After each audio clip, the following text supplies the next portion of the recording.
Há uma coisa muito estranha na programação da missão da NASA. As duas sondas mais recentes irão explorar Vênus em 2029 e 2031 e, ao mesmo tempo, a única que promissou a missão para o planeta mais inexplorado do Sistema Solar, Netuno, está listada como cancelada em 2038. Era para essa missão lançar luz sobre o sombrio reino cósmico de Netuno, mas agora teremos que esperar por um voo semelhante apenas em 2049. Isso se a NASA não mudar de ideia novamente. Mas por que os cientistas continuam adiando o voo para Netuno? Certamente a distância não é o problema, pois em 2015 a espaçonave New Horizons da NASA visitou Plutão, que está muito mais distante. A NASA tem medo de descobrir algo tão incrível em torno de Netuno que mudará a nossa compreensão de todo o Sistema Solar, talvez até mesmo da vida terrestre. Netuno está cheio de mistérios que não fariam sentido se não fossem absolutamente reais.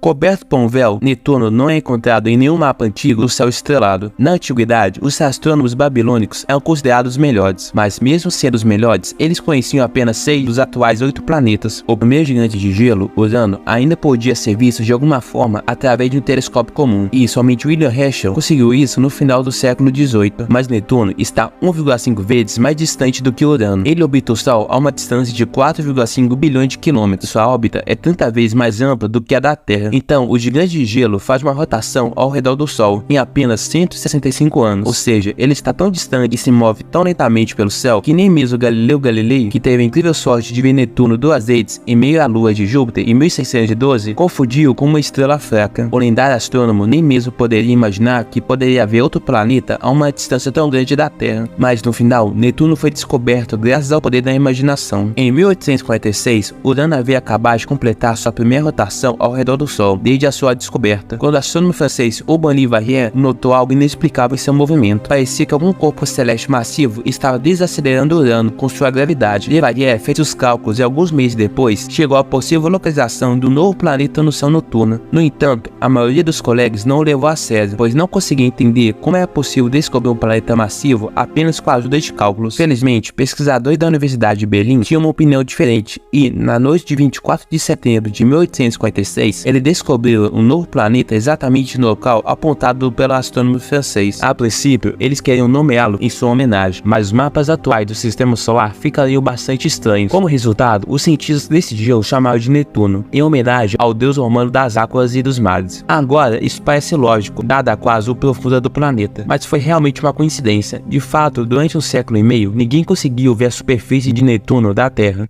Quando a sonda Voyager 2 da NASA se aproximou do gigante gasoso em agosto de 1989, os cientistas não esperavam ver nada de especial a uma distância tão grande do Sol, onde ele se transforma em uma estrela fraca. Eles esperavam encontrar uma bola inerte e congelada, mas, em vez disso, viram um mundo surpreendentemente ativo, com furacões dispersando nuvens gigantes e uma grande mancha escura de origem desconhecida. Após o monótono e calmo Urano, Netuno parecia algo incrível, e mais ainda, ninguém imaginava que a Voyager 2 descobriria 5 novos satélites do gigante de gelo de uma só vez e filmaria os hipotéticos anéis de gelo. Mas, desde que essa espaçonave da NASA voou mais profundamente no espaço, nenhuma outra nave da Terra visitou esta região. No entanto, em 2022, Netuno surpreendeu graças ao telescópio espacial James Webb. Os astrônomos viram inesperadamente faixas de poeira além dos anéis de gelo, o que fez Netuno parecer com Saturno. Tudo indica que sabemos muito pouco sobre esse mundo distante e misterioso dos arredores do Sistema Solar. Mas será que os cientistas estão hesitantes em enviar uma nova missão porque não querem lembrar ao público que não tem ideia de onde Netuno veio? Parece que uma forma desconhecida de vida alienígena está vivendo e se reproduzindo em Netuno, como colônias gigantes de micróbios. Isso poderiam cobrir muitos quilômetros quadrados do leito do mar na Terra. Então, eles não teriam apenas algum tipo de vida no muito maior Netuno. Os cientistas não consideram seriamente essa teoria. De acordo com sua versão, os pontos escuros na superfície de Netuno não são nada mais do que uma mega tempestade, como o grande ponto vermelho em Júpiter. Mas, se houver compostos de amônia que cobrem Júpiter, em Netuno é basicamente cristais de metano congelado a uma temperatura de menos 200 graus Celsius. Eles são excelentes em absorver raios vermelhos e acredita-se que sejam responsáveis pela cor azul do planeta. O anticiclone gigante parece mais escuro, pois levanta muito mais cristais de gelo da atmosfera. Logicamente, essa tempestade em Netuno deveria ser muito mais lenta, maior e mais quente do que em Júpiter, mas de qualquer forma, há pouca lógica em Netuno. Netuno irradia 2,5 vezes mais calor para o espaço do que recebe do Sol, e como se as coisas já não fossem bastante bizarras, os cientistas Cientistas recentemente descobriram que bem no meio de sua estação quente de 40 anos, Netuno não se aquece como qualquer outro planeta, mas esfria. Tudo isso sugere que, sob a densa cobertura de nuvens neptunianas, há um certo motor de calor planetário com seu próprio modo de operação, extremamente exótico. Mas se a NASA enviar uma missão para Netuno, ela será equipada com uma sonda decente para estudar a atmosfera escondida sob as nuvens. Ela começará uma longa jornada através de sua espessura impressionante, a partir da pequena quantidade de dados que a Voyager 2 conseguiu enviar. Os cientistas concluíram que a camada superior consiste de hidrogênio e hélio, com um pouco de metano e sulfeto de hidrogênio, e se estende a uma profundidade de 10 a 20% do raio de Netuno. Atravessar uma atmosfera como essa é como viajar até o centro da Terra, só que não em rocha sólida, mas em gases cada vez mais condensados. A escuridão reina aqui, ocasionalmente interrompida por relâmpagos gigantescos de tempestade e trovões implacáveis. Essa é apenas mais uma consequência do calor anômalo de Netuno, cuja fonte está muito mais profunda no manto. É improvável que no caminho até lá, qualquer sonda terrestre sobreviva à pressão incrível das camadas inferiores da atmosfera. Você provavelmente imagina que o manto de Netuno é uma camada espessa de lava derretida, igual ao manto da Terra, mas não é assim de jeito nenhum. Na verdade, é um oceano de água com amônia e impurezas de metano, com 1,5 vezes a espessura do nosso planeta. Espere um pouco, como pode a água líquida dentro de Netuno estar a milhares de graus abaixo de zero? A resposta está na pressão extremamente alta que não permite que ela evapore. Em vez disso, transforma o manto em um oceano de fluido supercrítico e ionizado, que tem várias propriedades pouco estudadas. Uma delas é o aumento da condutividade elétrica, o que pode explicar o campo magnético extremamente estranho de Netuno. Ao mesmo tempo, não está orientado ao longo de seus polos geográficos, mas o oceano supercrítico de Netuno pode ser o esconderijo não apenas para a fonte desse fenômeno magnético, mas também para o motor de calor. Em 2017, pesquisadores alemães do Instituto Helmholtz em Dresden, usando um poderoso sistema de laser, recriaram a pressão de 1,5 atmosfera, que é característico do manto supercrítico de Netuno. Sob tais condições, compostos orgânicos como o metano se decompõem. Como o carbono é o elemento mais pesado, ele tende a se depositar sob a influência da gravidade, mas devido à incrível pressão, ele se condensa em diamantes. Em Netuno, os diamantes podem até ter 1 metro de diâmetro. O atrito contra o fluido supercrítico cria um calor excessivo. Se removermos a atmosfera e o manto, poderíamos ver um núcleo de pedras totalmente coberto com uma camada de diamantes supergigantes.